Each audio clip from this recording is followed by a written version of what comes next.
അപ്പോൾ ഗൈസ്, ഒരുപാട് നാളുകൾക്ക് ശേഷം AR മുരുകദോസ് ഡയറക്റ്റ് ചെയ്യുന്ന ഒരു സിനിമയുടെ ട്രെയിലർ റിലീസായിട്ടുണ്ട്, മദിരാശി. അപ്പം ഇത് ശിവകാർത്തികേയനാണ് അതിനകത്ത് ഹീറോ വേഷം ചെയ്യുന്നത്. അപ്പോൾ ട്രെയിലർ 2-3 മണിക്കൂർ മുന്നേ റിലീസായിട്ടുണ്ട്. അത്യാവശ്യം നല്ല റെസ്പോൺസാണ് കിട്ടുന്നത് സോഷ്യൽ മീഡിയയിൽ. ശിവകാർത്തികേയനെ കൂടാണ്ട് രുക്മിണി വാസന്താണ് ഇതിലെ നായികയായിട്ട് അഭിനയിക്കുന്നത്. അതുപോലെ വിദ്യുത് ജമാലുണ്ട്, നമ്മുടെ ബിജു മേനോനുണ്ട്, അതുപോലെ വിക്രാന്ത് ഉണ്ട്. അങ്ങനെ വലിയൊരു സ്റ്റാർ കാസ്റ്റ് ഉണ്ട്. ഏകദേശം വലിയ ബഡ്ജറ്റിലാണ് കേട്ടോ ഈ മൂവി ഒരുക്കിയിരിക്കുന്നത്. 200 കോടിയോളം ബഡ്ജറ്റ് ഉണ്ട് ഈ മൂവിക്ക്. ഏതായാലും ട്രെയിലർ റിലീസായിട്ടുണ്ട്. വളരെ പ്രതീക്ഷയുള്ള ശിവകാർത്തികേയൻ്റെ പ്രോജക്റ്റ്. ഇപ്പോൾ ശിവകാർത്തികേയൻ എന്ന് പറഞ്ഞാൽ തമിഴിലെ നമ്പർ 1 ബ്രാൻഡുള്ളൊരു നടനായിട്ടുണ്ട് കേട്ടോ. വിജയ് പോലെ ഏകദേശം ആ ലെവലിലോട്ട് അദ്ദേഹം വരുന്നുണ്ട്. ഈ പടം കൂടെ ഹിറ്റായി കഴിഞ്ഞാൽ അദ്ദേഹത്തിന്റെ ലെവൽ വേറെ ആയിരിക്കും കേട്ടോ. നമുക്ക് ഏതായാലും ട്രെയിലർ ജസ്റ്റ് കാണാം. உன்னை போல் பிறரை நேசி, எல்லாரையும் உன் குடும்பமா நினை.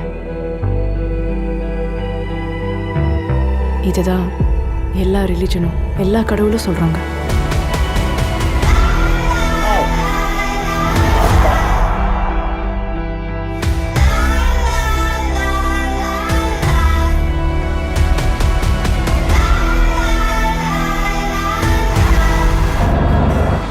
தமிழ்நாட்டுக்கு 6 கார்கோ ட்ரக்ஸ் ஃபுல்லா லோக்கல் மீடி லீகல் கன்ஸ் வந்துட்டு இருக்கு.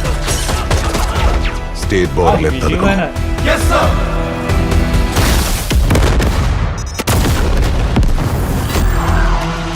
அவன் உடம்புக்கு ஒண்ணும் இல்லம்மா, மூளைதான். அவன் ஒண்ணு நினைச்சிட்டான்னா அதை முடிக்கிறதுக்கு எந்த எக்ஸ்ட்ரீமுக்கு வேணாலும் போவான்.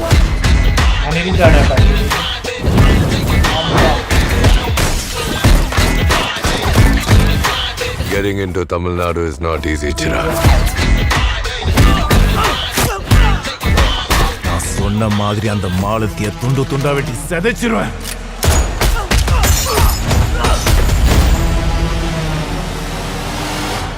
முடிஞ்சா தொடரா.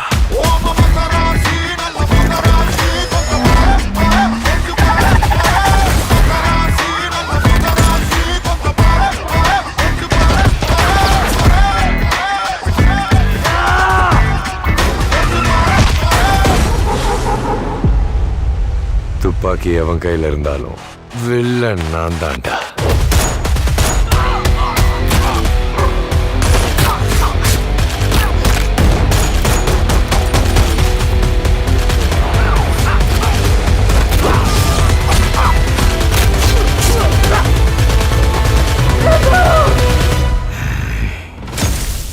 இது என் ஊரு சார், நானும் கூட நிப்பேன்.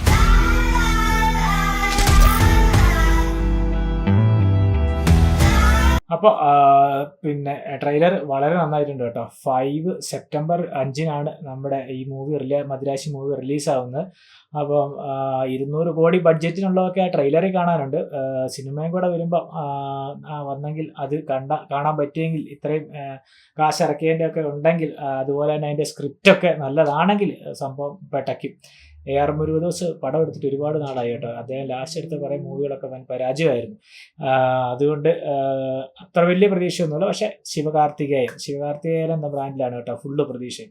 പുള്ളി വേറെ ലെവലാണ് ഇപ്പോൾ തമിഴ്നാട്ടിൽ. പുള്ളിയുടെ പടം എന്നൊക്കെ പറഞ്ഞാൽ വേറെ ലെവലിലോട്ടാണ് പോകുന്നത്. വൻ സ്വീകാര്യതയാണ് പുള്ളിക്ക് ഇപ്പോൾ. അതുപോലെ അനിരുദ്ധാണ് മ്യൂസിക് ചെയ്യുന്നത്. ഇപ്പോൾ എനിക്ക് തോന്നുന്നു എല്ലാ പടങ്ങളും അനിരുദ്ധാന്ന് തോന്നുന്നു. വലിയ മൾട്ടി സ്റ്റാർമാരുടെ എല്ലാ പടവും ചെയ്യുന്ന അനിരുദ്ധാന്ന് തോന്നുന്നു. പിന്നെ ബിജു മേനോന് നല്ല റോളാന്ന് തോന്നുന്നു. പോലീസ് വേഷമൊക്കെ ആണെന്ന് തോന്നുന്നതിൽ ചിലപ്പോൾ നല്ലൊരു എൻട്രി ആയിരിക്കും ബിജു മേനോന് ഇതിനകത്ത് കിട്ടാൻ പോകുന്നത്. എന്തായാലും നമുക്ക് സെപ്റ്റംബർ 5 വരെ കാത്തിരിക്കാം. ആക്ഷൻ മൂവി ആണെന്നാണ് എൻ്റെ ബലമായ സംശയം. ഫുള്ള് ത്രൂ ഔട്ട് ആക്ഷൻ ആണെന്ന് തോന്നുന്നു, ട്രെയിലർ കണ്ടിട്ട് തോന്നുന്നത്. എന്തായാലും നമുക്ക് സെപ്റ്റംബർ 5 വരെ നിൽക്കാം അടുത്ത ശിവകാർത്തികേയൻ്റെ മാജിക്ക് കാണാൻ വേണ്ടിയിട്ട്.